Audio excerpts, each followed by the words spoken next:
Hello अस्सलाम वालेकुम students.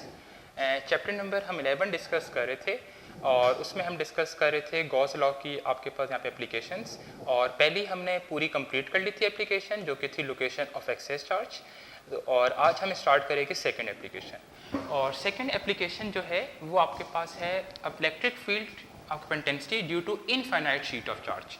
कि आपको एक शीट गिवन होगी चार्ज की और उस शीट की जो लेंथ है वो इनफाइनाइट है।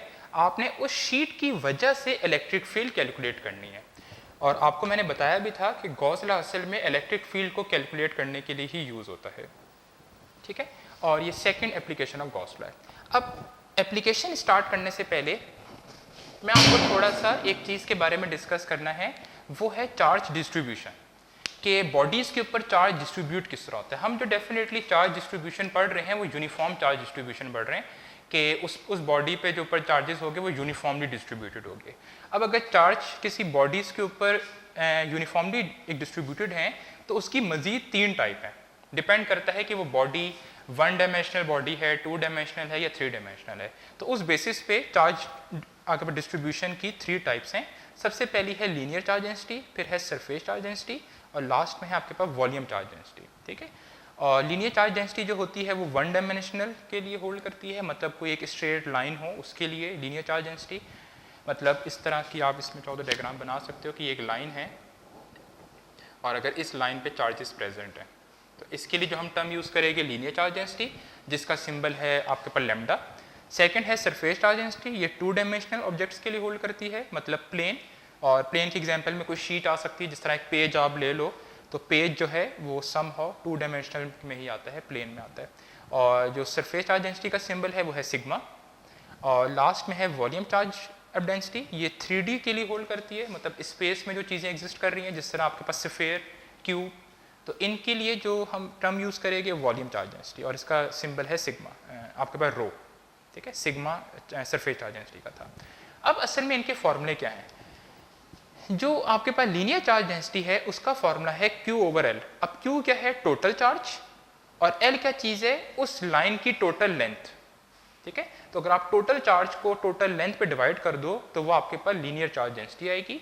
और अगर आप इसकी यहाँ से यूनिट निकालो तो चार्ज की यूनिट कूलम, लेंथ की यूनिट मीटर, तो कूलम पर मीटर। इसी तरह सरफेस चार्ज डेंसिटी जो है वो Q/A है। मतलब अब एरिया, क्योंकि हम 2D ऑब्जेक्ट्स ले रहे हैं, 2D ऑब्जेक्ट्स का हम यहाँ पे अब ये लेके अब एरिया, और इसकी जो यूनिट आएगी वो कूलम पर मीटर स्क्वायर, क्योंकि एरिया की यूनिट मीटर स्क्वायर होती है। और वॉल्यूम चार्ज डेंसिटी जो होगी वो होगी Q/V, Q की यूनिट कूलम और वॉल्यूम की यूनिट मीटर क्यूब, तो कूलम पर मीटर क्यूब। अब असल में linear charge density, surface charge density या वॉल्यूम चार्ज डेंसिटी आपको बताती क्या है। लीनियर चार्ज डेंसिटी ये बताती है कि किसी एक बॉडी, अगर कोई बॉडी 1 डायमेंशनल है, उसके 1 मीटर में कितने अमाउंट ऑफ चार्ज है। कोई बॉडी उसके 1 मीटर में कितना अमाउंट ऑफ चार्ज है। सरफेस चार्ज डेंसिटी ये बताती है कि किसी बॉडी के, अगर कोई 2 डायमेंशनल बॉडी है, उसके 1 मीटर स्क्वायर में कितना अमाउंट ऑफ चार्ज है। और वॉल्यूम चार्ज डेंसिटी ये बताती है कि किसी बॉडी के 1 मीटर क्यूब में कितना अमाउंट ऑफ चार्ज है। और हम जो यहाँ डिस्कस करेंगे सरफेस चार्ज डेंसिटी। और सरफेस चार्ज डेंसिटी क्यों डिस्कस करेंगे, क्योंकि हम जो ले रहे हैं वो शीट ऑफ चार्ज ले रहे हैं और शीट जो है वो 2 डायमेंशनल में आती है। तो अब हम टॉपिक स्टार्ट करते हैं। और सबसे पहले मैंने यही कहा कि मैंने एक इनफाइनाइट शीट ऑफ चार्ज ली है, तो consider an infinite plane sheet of charge with surface charge density sigma. अब देखो यहाँ पे चार्ज डेंसिटी की जरूरत ही क्यों पड़ी, क्योंकि असल में जो मैं शीट ले रहा हूँ वो मैं ले रहा हूँ इनफाइनाइट। तो उस इनफाइनाइट शीट के ऊपर टोटल चार्ज कितना होगा वो हम नहीं बता सकते, इसीलिए फिर हम यहाँ पे सिग्मा इंट्रोड्यूस करा रहे हैं, सरफेस चार्ज डेंसिटी, जो कि आपको ये बताएगा कि उस शीट के 1 मीटर स्क्वायर में कितना चार्ज है, ठीक है। और इनफाइनाइट शीट लेने का मकसद क्या है वो आप लोग मुझे नीचे कमेंट बॉक्स में लाजमी बताइएगा कि हमने यहाँ पे इनफाइनाइट शीट क्यों ली है, ठीक है। अच्छा, तो सबसे पहले इसकी मैंने यहाँ पे डायग्राम बना ली, ये मैंने शीट बनाई और हमने जो शीट के ऊपर चार्ज एज्यूम किया हुआ है वो पॉजिटिव एज्यूम किया हुआ है। आप नेगेटिव भी ले सकते हो, मैं आपको लास्ट में नेगेटिव का केस भी बताऊंगा, ठीक है। तो मैंने पॉजिटिव शीट ले ली और ये मैंने डॉटेड लाइंस बनाई। ये डॉटेड लाइंस ये शो कर रही है कि इसकी लेंथ जो है वो इनफाइनाइट है, ठीक है। और पॉजिटिव हमेशा इलेक्ट्रिक फील्ड लाइंस आउटवर्ड होती हैं। तो यहाँ अगर आप देखो ये इस तरह की शीट है, इस तरह रखी हुई है, जो कि 3 डायमेंशनल मैंने इस तरह बनाई है। इस तरह शीट है और इस शीट के ऊपर चार्ज पॉजिटिव है, तो हमेशा पॉजिटिव की जो इलेक्ट्रिक फील्ड लाइंस होती हैं वो आउटवर्ड होती हैं, तो इस साइड भी आउटवर्ड होंगी सारी इलेक्ट्रिक फील्ड लाइंस की डायरेक्शन, और शीट के इस तरफ भी जो इलेक्ट्रिक फील्ड लाइंस है वो आउटवर्ड होंगी। ठीक है, तो यही मैंने डायग्राम में बनाई कि इलेक्ट्रिक फील्ड लाइन इधर भी आउटवर्ड है और इधर भी इलेक्ट्रिक फील्ड लाइंस आउटवर्ड है। लेकिन मुझे कैलकुलेट क्या करनी है, मुझे कैलकुलेट करनी है इलेक्ट्रिक फील्ड। ठीक है, तो मैंने कोई एक पॉइंट एज्यूम करूंगा बाहर, और वो बाहर आप कहीं भी ले सकते हो। तो मैंने एक पॉइंट ले लिया P, और वो पॉइंट फिर मैंने यही लिखा कि late assume point P at a distance R from the sheet. तो मैंने एक पॉइंट ले लिया, समझ लो इधर एक पॉइंट ले लिया P, और इस पॉइंट P का शीट से डिस्टेंस कितना है, शीट से डिस्टेंस है इसका R। मतलब अगर इस तरह आपके पास अगर ये शीट है और यहाँ मैंने अगर कोई पॉइंट लिया है, तो इस शीट का पॉइंट से जो डिस्टेंस होगा वो R डिस्टेंस होगा। और फिर मैंने E क्या कहा, E जो होगा वो इस पॉइंट पे इलेक्ट्रिक फील्ड की इंटेंसिटी होगी, and E be the electric field at this point due to positive sheet of charge. और इस पॉइंट पे जो इलेक्ट्रिक फील्ड होगा वो किसकी वजह से होगा, वो होगा ड्यू टू दिस शीट। ठीक है, अब नेक्स्ट, ये तो हमने एक बेसिक सा ग्राउंड बना लिया डेरिवेशन स्टार्ट करने के लिए। किया क्या अभी तक हमने सिर्फ एक पॉजिटिव शीट ली, उस पॉजिटिव शीट पे जो है हमने कहा कि सरफेस चार्ज डेंसिटी जो है वो आपके पास सिग्मा है, और चार्ज एक डेफिनेटली यूनिफॉर्म चार्ज डिस्ट्रीब्यूशन है। यूनिफॉर्म चार्ज डिस्ट्रीब्यूशन आप डायग्राम से भी देख सकते हो कि चार्ज यूनिफॉर्मली डिस्ट्रीब्यूटेड है, कहीं पे ज़्यादा या कहीं पे कम नहीं है, यूनिफॉर्मली डिस्ट्रीब्यूटेड है। और मैंने इस शीट की वजह से कहीं बाहर कोई एक पॉइंट लेना है और उस पॉइंट पे इलेक्ट्रिक फील्ड इंटेंसिटी निकालनी है। ठीक है, और उस पॉइंट का शीट से डिस्टेंस R है, और E मैं उस इलेक्ट्रिक फील्ड इंटेंसिटी को कह रहा हूँ जो कि उस पॉइंट में शीट की वजह से। अब नेक्स्ट स्टेप क्या होता है, पॉइंट तो ले लिया, नेक्स्ट स्टेप ये होगा कि गॉसियन सरफेस। ठीक है, अब मैं ड्रॉ करूंगा गॉसियन सरफेस। अब वही आपके माइंड में क्वेश्चन आएगा कि सर गॉसियन सरफेस किस शेप की लेनी है, तो वो मैं अभी यहाँ डिस्कस नहीं कर रहा क्योंकि वो टॉपिक से थोड़ी सी आउटसाइड हो जाएगा, वो मैं लास्ट में डिस्कस कराऊंगा तीनों एप्लीकेशंस के बाद। तो मैंने गॉसियन सरफेस ले लिया, और गॉसियन सरफेस जो है वो आपने सिलेंड्रिकल शेप की लेनी है। अब सिलेंड्रिकल किस तरह, जिस तरह आपके पास ड्रम्स जिस शेप के होते हैं, एक वाटर टैंकर जिस शेप का होता है, पानी की टंकी जो आपके घरों में यूज हो रही है, वो जिस शेप की होती है वो सिलेंड्रिकल शेप की होती हैं सारी। ठीक है, तो सबसे पहले मैंने गॉसियन सरफेस बना ली, और ये गॉसियन सरफेस जो है ये उस पॉइंट में से लाजमी पास होनी चाहिए।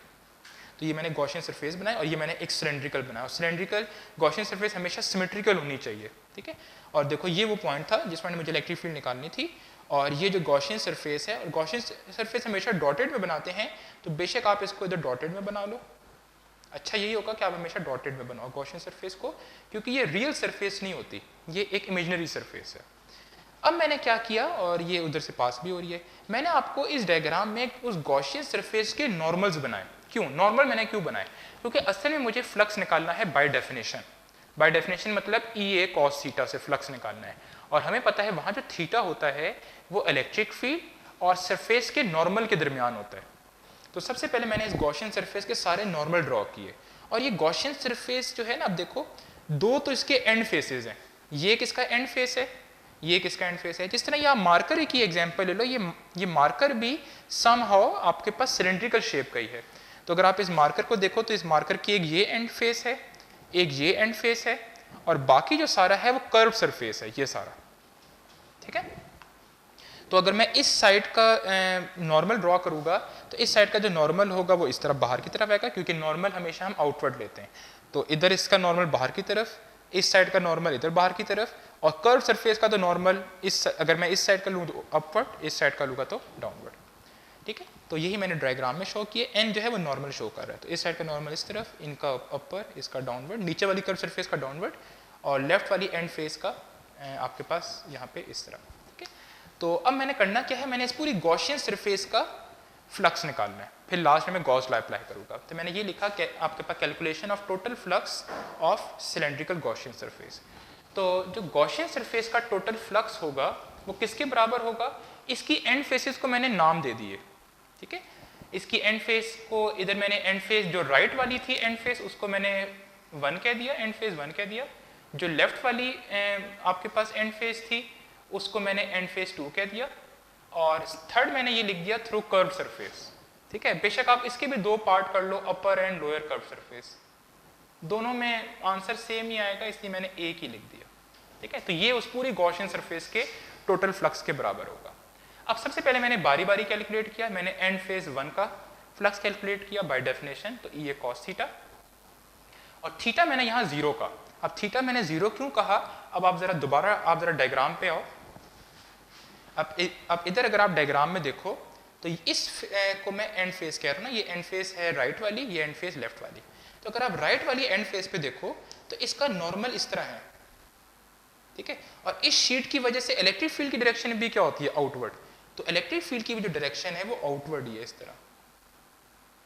अब आप एक चीज नोटिस करो, ये इलेक्ट्रिक फील्ड की डायरेक्शन है और ये नॉर्मल की डायरेक्शन है, दोनों जो डायरेक्शंस हैं वो पैरेलल है, ठीक है। तो थीटा कितना होगा, 0। तो यहाँ मैंने थीटा क्या लिख दिया, 0, ठीक है। और थीटा 0 लिखने की वजह ये है, आप नीचे लिखोगे कि इलेक्ट्रिक फील्ड और जो उस एंड फेस का जो नॉर्मल है वो दोनों पैरेलल हैं, तो थीटा 0। कॉस 0 कितना होता है, 1, तो एंड फेज 1 का जो फ्लक्स आ गया कॉस 0 1, तो ये आ गया, ठीक है। अब मैं इसी तरह सेकंड एंड फेस का निकालूंगा। ये कौन सी वाली एंड फेस है, जो लेफ्ट आपके पास लेफ्ट साइड पे थी। अब दोबारा अगर आप डायग्राम में देखो तो ये पॉजिटिव शीट थी, इस तरह मैंने आपको कहा, ठीक है। तो पॉजिटिव शीट के इधर भी इलेक्ट्रिक फील्ड इस तरह है और इधर भी इलेक्ट्रिक फील्ड इस तरह है, क्योंकि हमेशा पॉजिटिव की वजह से इलेक्ट्रिक फील्ड लाइंस आउटसाइड होती हैं।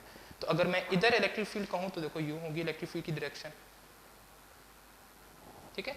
अब अगर आप इधर देखो, इस साइड का नॉर्मल, इस एंड फेस का, इस एंड फेस का नॉर्मल और इलेक्ट्रिक फील्ड, ये भी दोनों आपस में पैरेलल हैं। अगर पैरेलल हैं तो थीटा कितना होगा, 0। तो जो सेकंड एंड फेस थी वहां भी आप यही फॉर्मूला लगाओगे, या मैंने लिखा नहीं है, आप चाहो तो खुद कर सकते हो। सेकंड एंड फेस का ई ए कॉस थीटा, थीटा 0, कॉस 0 1, तो ई आ गया, ठीक है। अब आप देखो कर्व सरफेस का, अब जरा कर्व सरफेस पे आओ आप।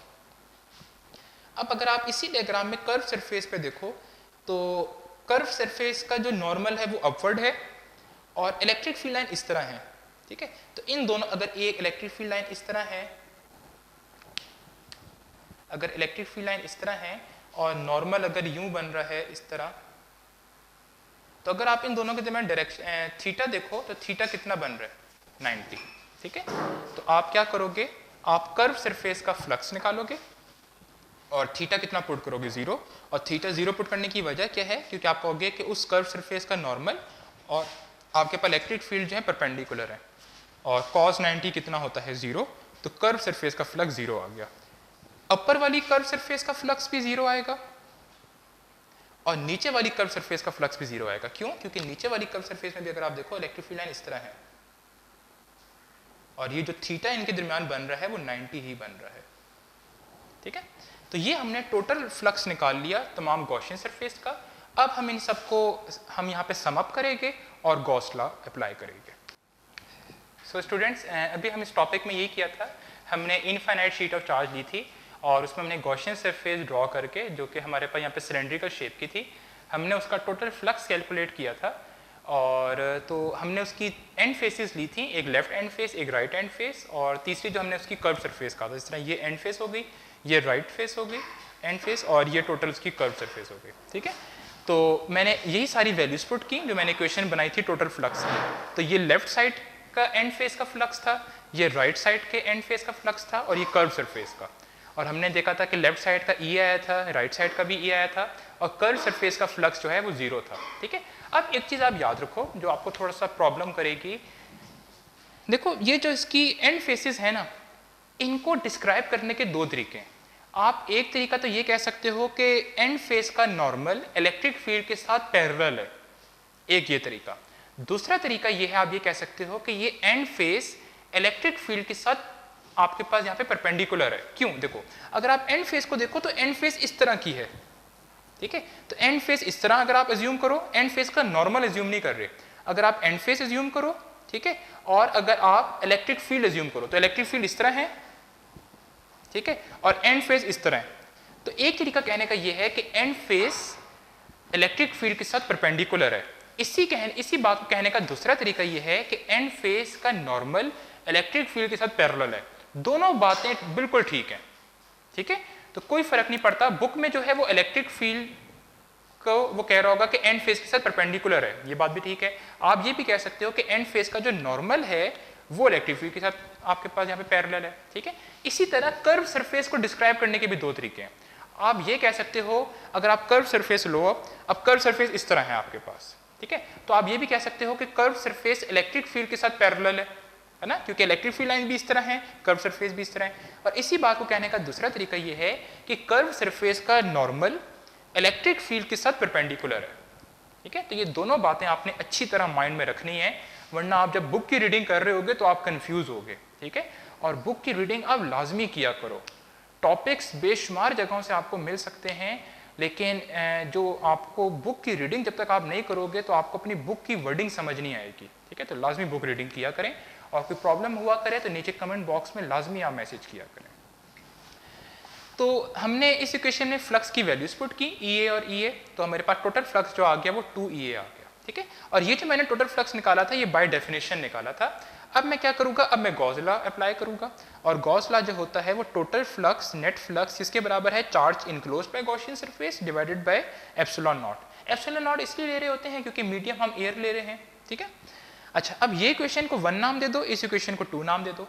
अगर आप देखो इन दोनों इक्वेशंस की लेफ्ट हैंड साइड पे टोटल फ्लक्स ही है, तो इन दोनों को कंपेयर कर लो, क्योंकि जब इन दोनों की लेफ्ट हैंड साइड इक्वल है तो डेफिनेटली राइट हैंड साइड भी इक्वल होगी। तो राइट हैंड साइड पे 2E है इसकी और इसकी की ये चीज़, तो ये मैंने कंपेयर कर लिया दोनों को। अब आपने माइंड में रखना है कि आपने निकालनी क्या चीज़ है, आपने निकालनी है असल में इलेक्ट्रिक फील्ड, ठीक है। तो अब हमने क्या किया, मैं इस इक्वेशन में चार्ज डेंसिटी को इंट्रोड्यूस कराना चाह रहा हूँ, जो हमने कहा था सिग्मा, सरफेस चार्ज डेंसिटी। तो मैंने आपको कहा था कि सरफेस चार्ज डेंसिटी किसके बराबर होती है, ये भी हमने शुरू में देखा, वो बराबर होती है चार्ज डिवाइडेड बाय एरिया, ठीक है। अब इस केस में जो है ये जो है यहाँ जो ये चार्ज डेंसिटी जो है ये बता रही होगी, अगर आप नीचे इस डायग्राम में देखो तो इस डायग्राम में नीचे क्या है, इस गॉसियन सरफेस के अंदर कितना चार्ज आ रहा है, ठीक है। Charge enclosed bye Gaussian surface, तो इस गॉसियन सरफेस के इस हिस्से में कितना चार्ज आ रहा है जब ये शीट से गुजर रहा है, ठीक है। तो यहाँ Q इनक्लोज्ड वो वाला चार्ज है, ठीक है। आप इधर Q को अगर आप देखोगे तो Q इनक्लोज्ड वो आएगा जो कि इस गॉसियन सरफेस के अंदर चार्ज है यहाँ पे, और A क्या है, इस गॉसियन सरफेस का एरिया। देखो अब एरिया क्या है, ये गॉसियन सरफेस इस तरह की है, ठीक है। तो ये समझ लो ये शीट थी आपके पास इस तरह, ठीक है।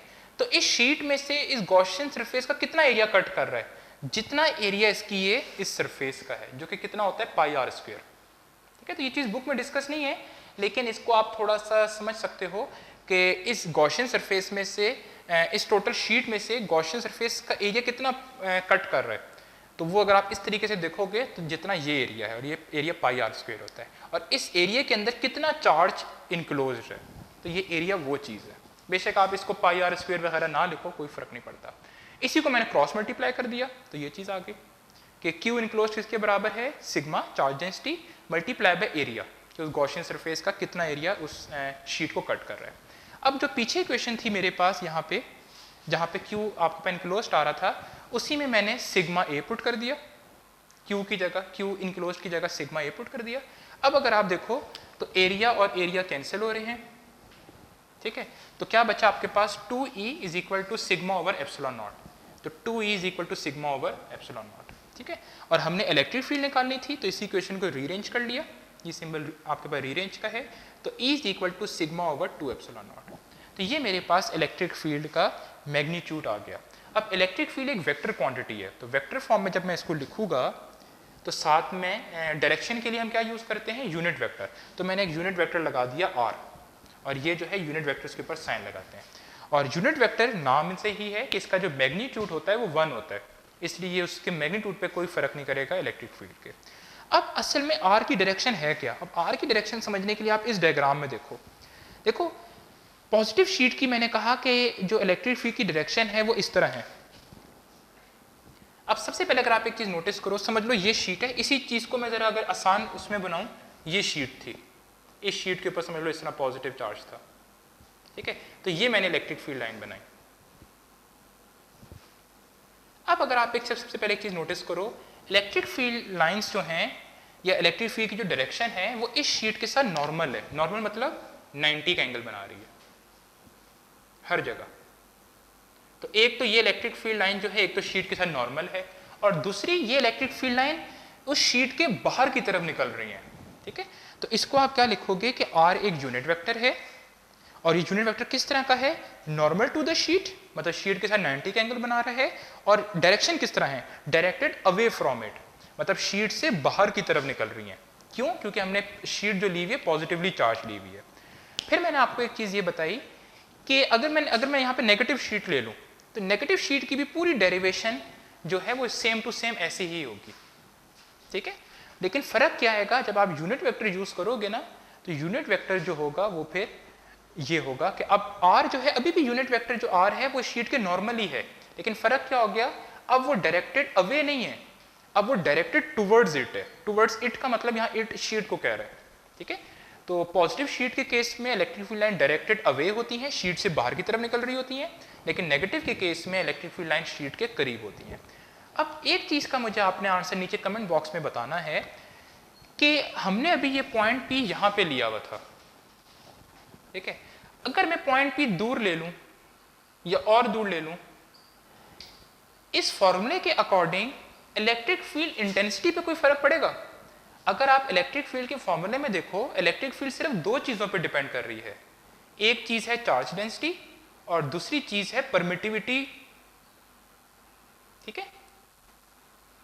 और परमिटिविटी यहाँ पे एप्सिलॉन नॉट है, क्योंकि हमने पॉइंट और शीट के दरमियान जो मीडियम लिया हुआ है वो फ्री स्पेस या वैक्यूम लिया हुआ है, ठीक है। तो अगर ये तीनों पॉइंट्स एक दूसरे से आपके पास डिफरेंट एक डिस्टेंसेस पे हैं, तो क्या हर पॉइंट पे इलेक्ट्रिक फील्ड सेम होगी? अब फॉर्मूले के अकॉर्डिंग अगर आप देखो तो आप कहोगे सर इलेक्ट्रिक फील्ड तो डिस्टेंस पे डिपेंड ही नहीं करती, तो वो बात आपकी ठीक है कि तीनों पॉइंट्स पे इलेक्ट्रिक फील्ड जो है वो इक्वल होंगी, अब डायरेक्शन वाइज भी और इलेक्ट्रिक फील्ड स्ट्रेंथ के लिहाज से भी। लेकिन सेम क्यों है, ठीक है। तो इसका आंसर आपने मुझे नीचे बताना है कमेंट बॉक्स में, और आंसर आपने बताना है with respect to electric field lines. और इस चीज़ का आंसर जो होगा वो थोड़ी सी हिंट ये है, हम कहते हैं इलेक्ट्रिक फील्ड स्ट्रॉन्ग वहाँ होगी जहाँ इलेक्ट्रिक फील्ड लाइंस क्लोज हैं, और इलेक्ट्रिक फील्ड लाइन वीक वहाँ होगी जहाँ इलेक्ट्रिक फील्ड लाइन दूर दूर है, और इलेक्ट्रिक फील्ड यूनिफॉर्म वहाँ होगी जहाँ electric field line equally spaced है, ठीक है। तो आंसर इसी में है, तो नीचे मुझे कमेंट बॉक्स में आप इसका बताइएगा। नेक्स्ट टाइम हम इंशाल्लाह third application of Gauss law start करेंगे। Thank you.